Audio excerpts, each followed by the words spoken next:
Next, we are talking money market supply of money. So in this case, first let us see what is meaning of money supply. So money supply denotes the total quantity of money available to the people or public in an economy. तो supply of money का मतलब है कि money कितनी money की जो quantity है वो अवेलेबल है पब्लिक के लिए in economy. The supply of money is a stock variable. That is, it refers to total amount of money at a particular point of time. ये जो मनी की सप्लाई होती है ये हम काउंट करते हैं एक पर्टिकुलर पॉइंट ऑफ टाइम के ऊपर. इसलिए इसको कहते हैं जितनी क्वांटिटी अवेलेबल है मनी की उसका नाम है स्टॉक. तो एक होता है ना कॉन्सेप्ट फ्लो. फ्लो होता है जो चेंज हो रहा है. ये चेंज नहीं हो रही है पर्टिकुलर पॉइंट ऑफ टाइम में जितनी क्वांटिटी आपके पास मनी की अवेलेबल है जिसे कहा गया स्टॉक वेरिएबल. और इसमें हम कह रहे हैं कि money available to people. People means public. तो पब्लिक में कौन कौन से पर्सन इंक्लूड होते हैं. Public includes all economic units. हाउस होल्ड्स हैं, फर्म्स हैं, इंस्टीट्यूशंस हैं, except the producers of money. जो मनी को क्रिएट करके हैं प्रोड्यूस करते हैं that is the government and the banking system consisting of RBI and all the banks that accept demand deposits. It means आपने government को consider नहीं करना है. बैंकिंग सिस्टम जिसमें आरबीआई और जो बैंक्स हैं जो डिमांड डिपॉजिट एक्सेप्ट करते हैं उनको भी कंसीडर नहीं करेंगे. उनके पास जो मनी अवेलेबल है वो हम काउंट नहीं करेंगे. सिर्फ पब्लिक के पास जो अवेलेबल है. Just money supply does not include inter bank deposits and money held by government and the banking system. सिर्फ जो रिमेनिंग पब्लिक रह जाएगी उनके पास देखो कितनी क्वांटिटी है मनी की अवेलेबल वो मनी सप्लाई मानी जाएगी. अब इसका ऑब्जेक्टिव क्या होता है मनी की सप्लाई को हम मेजर क्यों करते हैं. तो किसी का objective of measuring money supply. तो money supply is determined to evaluate whether the stock of money in the economy is consistent for price stability. तो मेन ऑब्जेक्टिव ये है कि आपने देखना है कि जो स्टॉक ऑफ मनी अवेलेबल है तो वो स्टेबल है आपके लिए जिसके बेस पे प्राइस आपका स्टेबल रहेगा या नहीं रहेगा. तो उसके लिए जो सेंट्रल बैंक्स हैं सेंट्रल बैंक इंडिया में कौन है RBI. It means for this purpose the central banks all over the world adopt monetary policy to stabilise price level and GDP growth by directly controlling the supply of money. तो उसके लिए जो भी banks होते हैं वो एक monetary policy apply करते हैं अपनी मनी की सप्लाई को कंट्रोल करने के लिए. तो मॉनेटरी पॉलिसी हम नेक्स्ट टॉपिक में डिस्कस करेंगे नेक्स्ट लेक्चर में. ये लेक्चर हमारा है मनी सप्लाई से रिलेटेड. तो अब देखते हैं सोर्सेज क्या है मनी की सप्लाई हमें कहाँ से मिलती है. Sources of money supply. The supply of money in an economy depends upon two sources. एक तो है amount of currency which is issued by central bank. Central bank India में है RBI. And amount of credit created by commercial banks as explain below. एक तो जो currency आपको मिल रही है आरबीआई जो प्रिंट करता है. एक है जब आप लोन लेते हैं बैंक से तो उसको कहते हैं क्रेडिट मनी. तो जिसकी कहा कि credit is created by bank. तो दोनों का टोटल यदि हम करेंगे वो बन जाती है आपकी मनी की supply.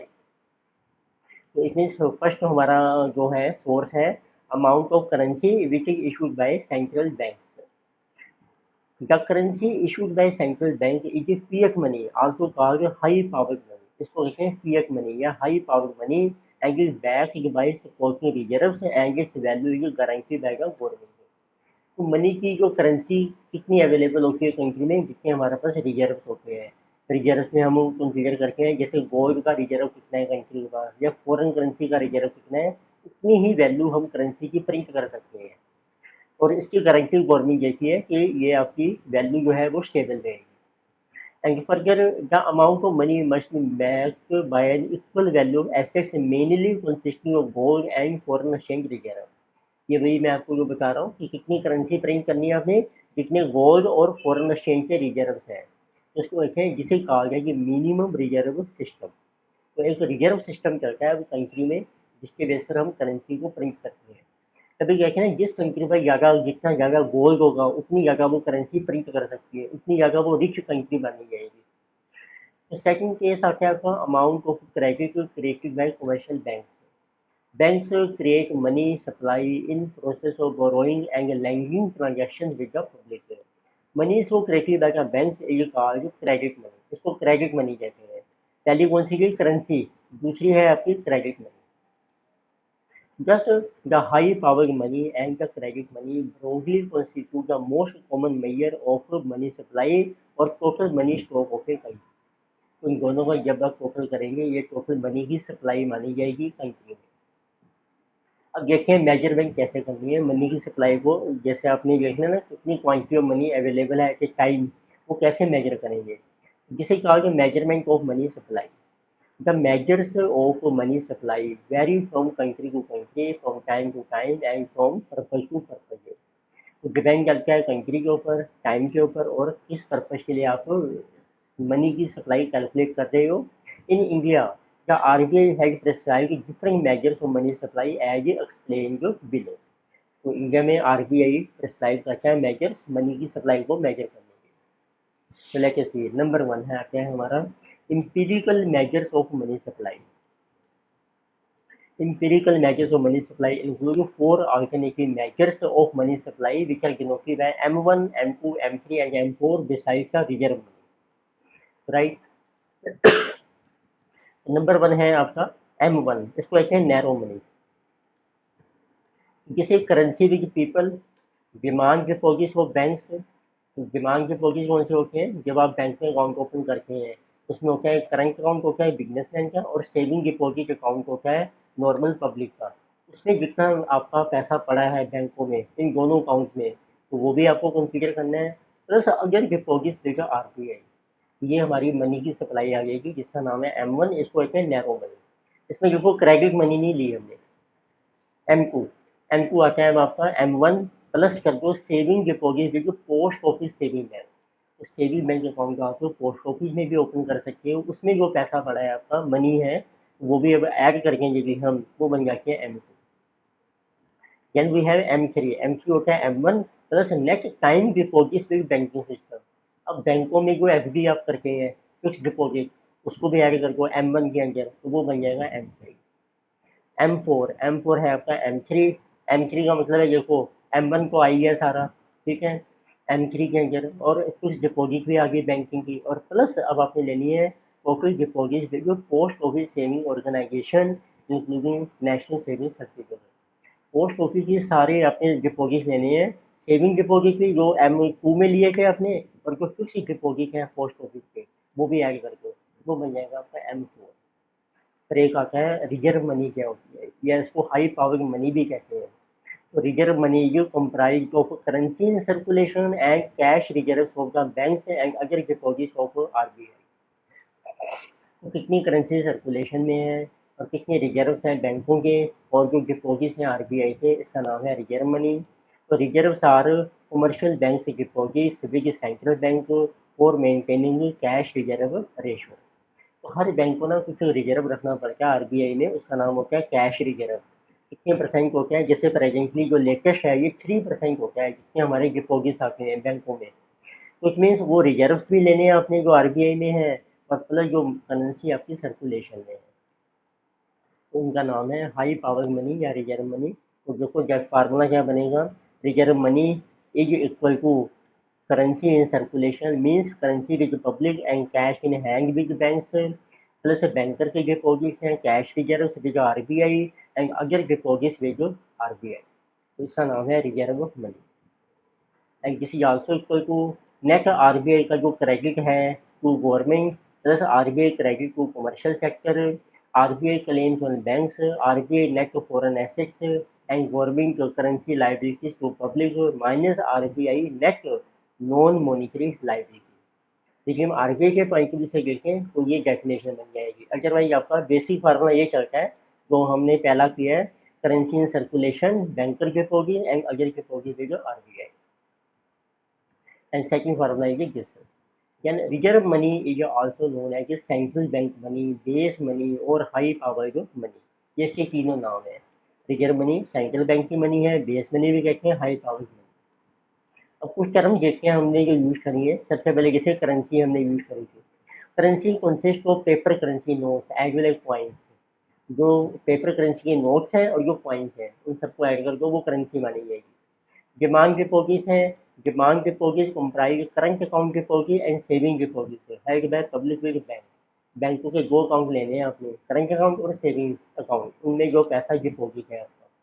and other deposits with RBI. So these are other deposits with RBI include demand deposits of quasi-government institutions, accept deposits held by government, other financial institutions, balances in the accounts of foreign central banks and governments, and accounts of international agencies such as IMF and the World Bank. ये सारे deposits आ जाएंगे with RBI. Then we have एक अब नया system आ गया है money supply का, जिसका नाम है new monetary aggregates of money supply. तो इसको हम एन एम से डिनोट कर रहे हैं, new monetary aggregate number one. तो as per recommendation of the working group on money 98 the RBI has prescribed a set of new monetary aggregates of money supply. पर अभी भी M1 M2 M3 M4 जो हमने अभी discuss किए हैं ये ज़्यादा यूज होते हैं यहाँ पे एज कम्पेयर टू NM1. पहला है NM1 है new monetary aggregate number one. This is currency with public demand deposits with banking system and other deposits with the RBI. अब देखो करेंसी विद पब्लिक है, डिमांड डिपॉजिट्स में दोनों आगे saving और कराई, और अदर डिपॉजिट विद आरबीआई. तो ये ऑलमोस्ट सेम है जो NM1 था. Then we have NM2. इसमें आएगा NM1 plus short term time deposit of residence with maturity up to 1 year. तो ये डिफरेंस है M2 से. M2 में हमने लिए थे पोस्ट ऑफिस का जो सेविंग बैंक अकाउंट का डिपॉजिट है, इसमें हम ले रहे हैं जो आपके शॉर्ट टर्म डिपॉजिट हैं जिसकी मैच्योरिटी होगी अप टू 1 ईयर. NM3 ये है NM2 प्लस हम लेंगे long term time deposit of residence plus call और term funding from financial institution. तो लॉन्ग टर्म डिपॉजिट भी आ गए और जो आपने लोन लिया है फंड फाइनेंशियल इंस्टीट्यूशन से वो भी ऐड हुआ है. फिर एक आती है टर्म हमारी लिक्विडिटी एग्रीगेट्स. ये क्या होते हैं?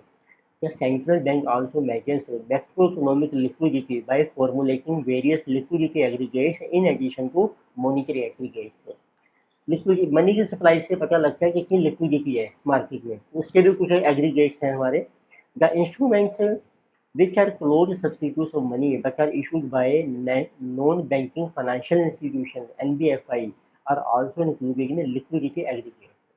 तो इसमें जो मनी हमें उसने इशू की है नॉन बैंकिंग फाइनेंशियल इंस्टीट्यूशन ने, वो भी हम कंसीडर करते हैं.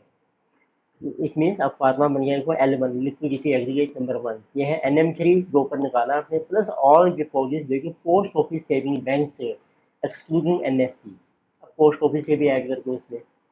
यानी कि L2 में L1 आ जाएगा plus term deposit with term lending institution and refinancing institution which is called FI plus term borrowings by financial institution plus certificate of deposit issued by financial institution. And similarly L2 में plus कर दो public deposit of NBFC के. ये हमारी liquidity के aggregates हैं. Liquidity means पूरी market में कितनी लिक्विडिटी चल रही है. अब आता है कि मनी मल्टीप्लायर अप्रोच क्या है टू मनी सप्लाई. तो हमने देखा कि बैंक्स जो है ना वो क्रेडिट देते हैं लोगों को, तो उसके थ्रू कितनी मनी की सप्लाई आ रही है इकोनॉमी में वो हम कैलकुलेट करेंगे. तो वो एक मल्टीप्लायर के थ्रू हम डिटरमिन करते हैं, जैसे कीन्स का मल्टीप्लायर होता है. तो उसका नाम है money multiplier approach to money supply. तो let us say the money multiplier approach to money supply has been performed by Milton Friedman and Anna Schwartz 1963. The money multiplier approach holds that total supply of nominal money in economy is determined by the joint behavior of central bank, the commercial bank and the public bank. देखो suppose कर लो government ने currency print करी 1 लाख रुपए की, पर वो जो currency है ना वो कई बार रोटेट होती है पूरे साल में, hands to hand different person के पास जा रही है, ट्रांसफर हो रही है. ठीक है, तो वो कितनी बार रोटेट हो रही है उसको एक मल्टीप्लाई है. तो उससे मल्टीप्लाई कर दो वो बन जाती है total supply of money in economy. उसका नाम है money multiplier approach. So 10 money supply is equal to money का मल्टीप्लायर कितना है इनटू मॉनिटरी बेस कितनी है. मॉनिटरी बेस में जो करेंसी है आपकी, तो इसमें M हो गया आपका money supply is equal to money multiplier को हम स्मॉल m से शो कर रहे हैं, M भी होगी मॉनिटरी बेस. तो अब मनी मल्टीप्लायर का फार्मूला क्या हो गया, मनी की सप्लाई कितनी है इसको डिवाइड कर दो मॉनिटरी बेस से. It means money multiplier M denotes by how many times the money supply will change for a given change in a high power money. जैसे जैसे आप अपनी monetary base high power money जो currency है उसको change करोगे तो उससे कितने टाइम्स मनी की सप्लाई आएगी मार्केट में वो M के ऊपर डिपेंड करती है. उसी वजह के मनी मल्टीप्लायर. द मनी और डिपॉजिट और credit multiplier tells us how much new money will be created by the banking system for a given increase in high power money. उसमें जब आप मॉनिटरी बेस इंक्रीज करोगे means ज़्यादा currency print करोगे तो money की supply भी increase होगी, पर वो कितनी टाइम से इंक्रीज होगी, वो होगी एम टाइम से, जितना उसका मल्टीप्लायर है. तो it means it reflects the banks ability to increase the money supply. There are mainly three factors हैं जो कि determine money supply as explain. अब इसके तीन फैक्टर हैं जो मनी के मल्टीप्लायर को डिटरमिन करेंगे और मनी की सप्लाई. तो सबसे पहला तो एक हो गया मॉनिटरी बेस क्या है आपकी, इसका नाम है स्टॉक ऑफ हाई पावर जो money H as determine by the behaviour of central bank. देखो सेंट्रल बैंक डिटरमिन करता है कितनी करेंसी उसे प्रिंट करनी है, जिसे कहा गया total supply of nominal money in the economy will very directly with the supply of nominal high power money issued by central bank. Means जितनी करेंसी आरबीआई ने इशू की है तो वो होगी आपकी stock of high power money, जिसका नाम है मॉनिटरी बेस, इसको एच भी कह सकते हैं. फिर आती है ratio of reserves to deposits as determined by the behaviour of commercial bank. अब जो भी पैसा आता है ना आपके पास बैंकों में, उसका कुछ वो डिपॉजिट रखते हैं अपना, उसको कहते हैं रेशो क्या है आपकी reserves to deposits.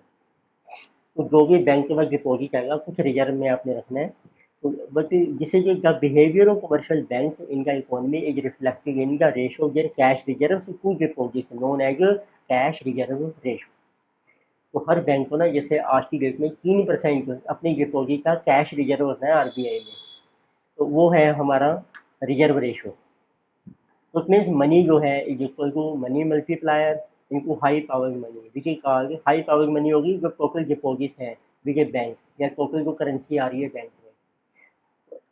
This is equal to money supply M जिसका नाम है, तो फार्मूला बन गया एम स्मॉल एम हो गया मनी मल्टीप्लायर, एच होगी आपकी हाई पावर मनी.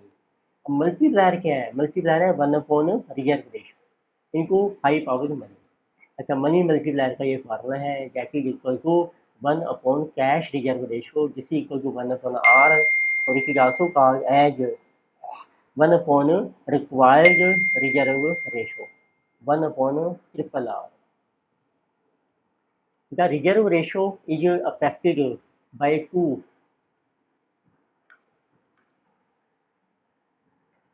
अब ये जो रिजर्व रेशो है is affected by two primary factors namely money market interest rates and expected deposit outflows as explained below. इसका मतलब है अब जो रिजर्व रेशो के दो फैक्टर्स हैं, एक तो इंटरेस्ट रेट क्या है और डिपॉजिट के आउटफ्लो कितने हैं. तो पहला केस है market interest rate. The cost to a bank while holding cash reserve is in terms of its opportunity cost of interest. अब बैंक ने कितना रिजर्व रखना है वो डिपेंड करता है कि उसको कितनी अपॉर्चुनिटी कॉस्ट पड़ेगी उस इंटरेस्ट की. It means if interest rate से increase it means the opportunity cost interest income forgone of holding reserve rising. क्योंकि जो पैसा बैंक आरबीआई में रखा है उस पर ऊपर आपको कोई इंटरेस्ट नहीं मिलेगा. इट मीन्स यदि मार्केट में इंटरेस्ट ज़्यादा है तो हमारी उसकी अपॉर्चुनिटी कॉस्ट जो है मीन जो इंटरेस्ट का लॉस हो रहा है that will be high and vice versa. तो इट मीन दस का बैंकिंग सिस्टम से जो सीआरआर है ये नेगेटिवली रिलेटेड है to the market interest rate. इसमें यदि मार्केट में इंटरेस्ट रेट ज़्यादा है तो बैंक अपना जो रिजर्व है वो कम रखेंगे आरबीआई में. यदि मार्केट का इंटरेस्ट रेट कम है तो वो ज़्यादा भी रख सकते हैं क्योंकि फिर उनका लॉस जो है वो कम होगा. इसका मतलब इसमें इनवर्स रिलेशन है आपका, they are negatively related. Second है डिपॉजिट का कितना आउटफ्लो हो रहा है. If a bank से fear गया कि deposit outflows are likely to increase, they want more assurance against this possibility and will increase excess reserve ratio. अब जो बैंकों में डिपॉजिट आता है तो वो पैसा अब जो पब्लिक होती है वो विड्रॉ करती है, लेकिन बैंक को लगता है कि आउटफ्लो बहुत ज़्यादा होगा इंक्रीज हो रहा है तो बैंक अपना जो रिजर्व है वो इंक्रीज कर देगा. Conversely, a decline in expected deposit outflow will reduce the benefit of holding excess reserve and excess reserve will fall. लेकिन आउटफ्लो कम है तो बैंक अपना रिजर्व भी रिड्यूस कर देगा. ये थे दो फैक्टर जो मनी की सप्लाई को अफेक्ट करते हैं मल्टीप्लायर के थ्रू. मार्केट का क्या रेट है वो डिपेंड उसके डिपेंड करता है कितना रिजर्व रखेंगे हम सीआरआर और डिपॉजिट का आउटफ्लो कितना होगा आपके पास. थर्ड फैक्टर आता है आपका, तो हमने देखा जैसे फर्स्ट था हाई पावर मनी, सेकंड था रेशो ऑफ रिजर्व क्या है आपकी, यानी कि थर्ड फैक्टर है आपका ratio of currency to deposits as determined by the behaviour of the public. ठीक है। और अब करेंसी जो है वो कितनी है एज कम्पेयर टू डिपॉजिट से as determine by behaviour of public. इसका मतलब है the desire of the public to hold nominal money means cash in hand which is called currency ratio influencing the amount of nominal demand deposits of the commercial banks. Thus, money supply is equal to money multiplier into high power money is equal to m into h which is m क्या होता है 1 upon currency ratio. अब कितनी currency मतलब एक तरीके से ये पब्लिक का रिजर्व हो गया जो आप करेंसी हाथ में रखना चाहते हो। बैंक क्या करके हैं वो आरबीआई में रखे हैं कैश, पब्लिक होती है वो अपने हैंड से रखती है।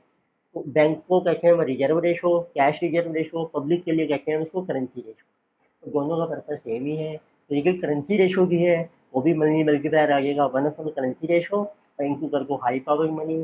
करेंसी रेशो को 1 अपॉन सी से शो कर रहे हैं small C into high power money. ये आ जाएगी मनी की supply. It means when people want to keep more money in hand and less money in the bank, that means we are converting some of their demand deposits into currency. That is currency ratio increases, which reduces bank deposits and credit money. तो जितना ज़्यादा currency हम अपने हाथ में रखेंगे तो उतना ही ज़्यादा बैंकों में पैसा रिड्यूस होगा तो उससे आपकी जो सप्लाई है वो कम हो जाएगी।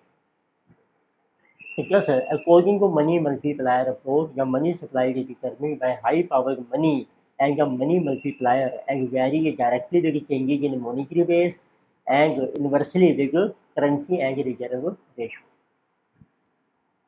अब आता है effect of different factors on money multiplier and money supply. ये हमने एग्जांपल बनाए हैं कि जैसे डिफरेंट फैक्टर्स हैं वो मनी मल्टीप्लायर को कैसे इफेक्ट करेंगे और मनी सप्लाई को। फॉर एग्जांपल फर्स्ट फैक्टर है देखो आप, commercial banks in India decide to hold more excess reserve. अब वो रिजर्व ज़्यादा रखना चाहते हैं बैंक से। तो excess reserves are those reserves that the commercial banks hold with the central bank in addition to mandatory reserve requirement। एक होता है ना मिनिमम रिजर्व रखना है जिसको सीआरआर कहते हैं, वो मिनिमम है 3%, लेकिन हम उससे ज़्यादा रखते हैं रिजर्व तो उसका क्या होगा, तो मनी मल्टीप्लायर जो है वो आपका रिड्यूस हो जाएगा क्योंकि वो उसका फार्मूला है 1 अपॉन रिक्वायर्ड रिजर्व रेशो। जब मनी मल्टीप्लायर रिड्यूस होगा तो आपकी मनी की सप्लाई जो है वो भी डिक्लाइन कर जाएगी। ये भी मेंशन किया है देखो हमने, एक्सेस रिजर्व से result in an increase in reserve deposit ratio bank which means less money for lending reducing money multiplier. तो सेकंड है fearing shortage of money in ATM people decide to hold money. तो लोगों को डर लगता है कि एटीएम में पैसा खत्म हो जाएगा तो वो ज़्यादा मनी अपने पास रखना चाहते हैं करेंसी। तो इसका क्या इफेक्ट होगा, when people hold more money it increases the currency deposit ratio and reduces money multiplier। तो इससे भी करेंसी रेशो बढ़ेगी, मनी मल्टीप्लायर रिड्यूस होगा तो मनी की सप्लाई जो है वो डिक्लाइन हो जाएगी। Another factor, banks open a large number of ATMs all over the country और e-banking becomes very common and nearly all people use them। अब बहुत सारे एटीएम अवेलेबल हैं, जब मर्जी जाओ आप पैसा निकाल सकते हो। It means ATMs let people to withdraw cash from the bank as and when needed. तो इस केस में क्या होगा, people will hold less cash and more deposits just reducing currency deposit ratio and increasing money multiplier. अब लोगों को पता है एटीएम खुले हुए हैं, ज़्यादा एटीएम है, जब मर्जी जाओ पैसा निकाल लो, तो वो ज़्यादा पैसा बैंकों में रखेंगे, कैश नहीं रखेंगे अपने पास। तो उससे डिपॉजिट रेशो जो है करेंसी डिपॉजिट रेशो वो फॉल करेगी, मनी मल्टीप्लायर हमारा इंक्रीज होगा तो मनी की सप्लाई जो है वो इंक्रीज हो जाएगी। During festival season people decide to use ATM से वेरी होते हैं। तो फेस्टिवल सीजन में हम पैसा ज़्यादा निकालते हैं एटीएम से। It means when people withdraw more money from ATMs with more frequency the banks will have to keep more reserve, this will raise the reserve ratio and lower the money multiplier. इससे reduce हो जाएगा तो money की supply जो है वो decline हो जाएगी। एंड केस है banks decide to keep 100% reserve, सारा बैंकों ने रिजर्व रख दिया है। It means when banks keep 100% reserve then reserve deposit ratio is 1 and multiplier is 1। It mean no additional money supply is created. जितनी करेंसी है ना सर्कुलेशन में बस वही सप्लाई मानी जाएगी मनी की, उससे ज़्यादा नहीं होगी इस केस में। एंड केस में bank decide to keep no reserve जबकि 0% रिजर्व एंड लैंड्स का एंटायर डिपॉजिट। अब इसमें रिजर्व रेशो 0 है तो जो हमारा मल्टीप्लायर है वो बहुत ज़्यादा इंक्रीज हो जाएगा। वैन का reserve ratio is 0% the money multiplier is infinite and money creation is unlimited. It means there will be chaos and spiraling prices as money supply is too much and real output cannot increase. So there will be unlimited money creation. तो money की supply बहुत ज़्यादा हो जाएगी, उसका back effect भी होगा कि इन्फ्लेशन बहुत ज़्यादा बढ़ जाएगा मार्केट में। फिर एक आता है इफेक्ट ऑफ गवर्नमेंट एक्सपेंडिचर का क्या इफेक्ट होता है ऑन मनी सप्लाई के ऊपर। When the government's cash balances fall short of minimum requirement, they avail overdraft or wage and means advances facility. So when the RBI lends the government under OD or WMA scheme, it results in generation of excess reserve, that is excess balance of commercial banks with RBI. So when government incurs expenditure, it involves debiting the government balance with RBI and crediting the receiver. For example, salary account of government employee account with commercial bank. When the excess reserves is created, can potentially lead to an increase in money supply through money multiplier process. तो mean जब government expenditure ज़्यादा करती है, वो पैसा public के पास जाता है, उससे मनी की सप्लाई बढ़ती है, तो इट मीन्स तो आपके और मनी की सप्लाई होगी मल्टीप्लायर टाइम्स वो इंक्रीज हो जाती है। Empirical analysis of money supply, empirical analysis of money supply is required for the following reason. तो हम मनी की सप्लाई को क्यों मेजर करते हैं, उसका रीजन क्या है, एनालिसिस, तो वो हम डिस्कस कर रहे हैं। इसके ये रीजन्स हैं। Number one, it facilitates the analysis of monetary development in order to provide a deeper understanding of the कोडी ऑफ मनी ग्रोथ। इससे आपको ये पता लगता है मनी की ग्रोथ कैसे होगी आपकी। It provides a framework to evaluate whether the stock of money in the economy is consistent with the standards for price stability। और इससे ये भी पता लगता है कि जो स्टॉक ऑफ मनी है वो कंसिस्टेंसी में है with standards for price stability के लिए। Number third is central banks all over the world adopt monetary policy to stabilize price level and GDP growth by directly controlling supply of money। और money की supply को control करके ही हम अपना price का level stable कर सकते हैं और जीडीपी में ग्रोथ अवेल कर सकते हैं। तो ये बेसिक पर्पज है मनी की सप्लाई को स्टेबल करने का। तो देखिए कुछ क्वेश्चन किस टाइप के आ रहे हैं एग्जाम्स में, वो भी दिए हैं मैंने। Question similar to past examination. Number one, explain the nature of currency issue under minimum reserve system. Under minimum reserve system, central bank is empowered to issue currency to any extent by keeping only a certain minimum reserve of gold and foreign security। Minimum reserve system मतलब होता है कि वो currency जो करके हैं वो होती है on the basis of reserve of gold and foreign securities कितनी है उसके बेस पर। क्रेडिट मनी क्या होती है? तो credit money refer to fraction of money supply created by commercial bank in the process of borrowing and lending transaction with public. जब bank से आगे लोन प्रोवाइड करते हैं उसको क्रेडिट मनी कहते हैं। डिस्क्राइब करते हैं हम cash reserve ratio. Cash reserve ratio होती है विच represents balancing maintain by bank in the current account with RBI. एक बैंक को आरबीआई में कितना कैश डिपॉजिट करना पड़ता है मिनिमम, उसका नाम है cash reserve ratio. What is nature of relationship between money multiplier and money supply. Multiplier ज़्यादा होगा तो सप्लाई भी ज़्यादा होगी। It means money multiplier is defined as a ratio that relates to change in money supply to a given change in a monetary base। The multiplier indicates what the multiple of monetary base is transformed into money supply। The link from reserve money to money supply is through the money multiplier। The multiplier process operates as long as the banks have excessive reserve। अब देखते हैं कुछ practical problems आती हैं exam में। Calculate narrow money from the flowing definition. Narrow money के M1 तो components of money दिए हैं आपको। Currency with public, demand deposit of bank से, टाइम डिपॉजिट ऑफ बैंक से, saving deposit with post office saving bank, again deposit of RBI. तो same question आया था कि CA मई 2019। ठीक है, तो नैरो मनी M1 की देखो क्या डेफिनेशन थी। इसमें था currency with public, demand deposit of bank से and again deposit of RBI. तो तीन चीज़ें ले ली हैं आपने। ठीक है, करेंसी आ गई, देखो डिमांड डिपॉजिट आ गए और अगेन डिपॉजिट आ गए। ये दो चीज़ें नहीं आएंगी, पोस्ट ऑफिस नहीं आएगा, फिक्स डिपॉजिट नहीं आएगा। तो तीनों का टोटल कीजिए जिसकी money supply narrow money M1। But is high power money calculate एक फ्रॉम द फॉलोइंग जाएगा। तो हाई पावर मनी आपने कैलकुलेट करनी है। तो ये अब आरबीआई के बेस पर हमने फार्मूला किया था। Net RBI credit to government RBI crediting commercial sector, RBI net non-monetary liabilities, RBI claims on banks, RBI net foreign assets, government currency liability to public. इसका फार्मूला था हाई पावर मनी का, net RBI credit to government plus RBI credit to commercial sector plus RBI net claims on banks, RBI net foreign assets government currency liability to public minus RBI net non monetary liability. तो आपको दिए हैं amount देखो 42,000, 19,000, 32,000 है आपके पास, जिसमें plus 11,000 है, plus 22,000 है, माइनस 25,000 आपको करना है माइनस, जिसे 101,000 करोड़। ये भी क्वेश्चन आया है सीए नवंबर 2019 में, सेम क्वेश्चन।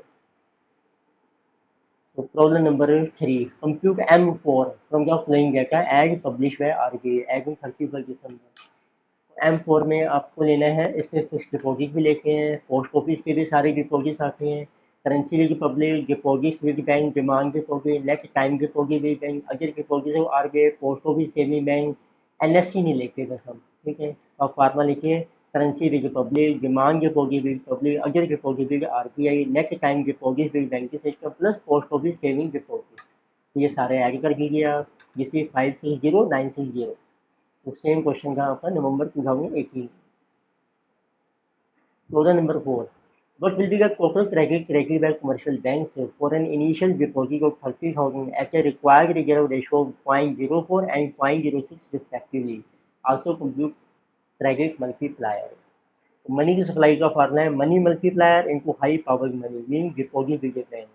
तो मनी मल्टीप्लायर है 1/r इंटू एच। तो देखो पहले आर है आपका 0.04, 1/0.04 into 30,000, this is 7,50,000 and second case है 1/0.06 इंटू 30,000, 5 लाख। तो क्रेडिट मल्टीप्लायर क्या होता है 1 required reserve ratio which equal to 1/0.04 बन गया 25 time and 1/0.06 is 16.57 time. So another question is compute credit multiplier if required reserve ratio 10%. तो फार्मूला बन गया 1/10% and 12.5% for every rupee 10 lakh deposited in banking system. What will be total credit money credited by the banking system in each case?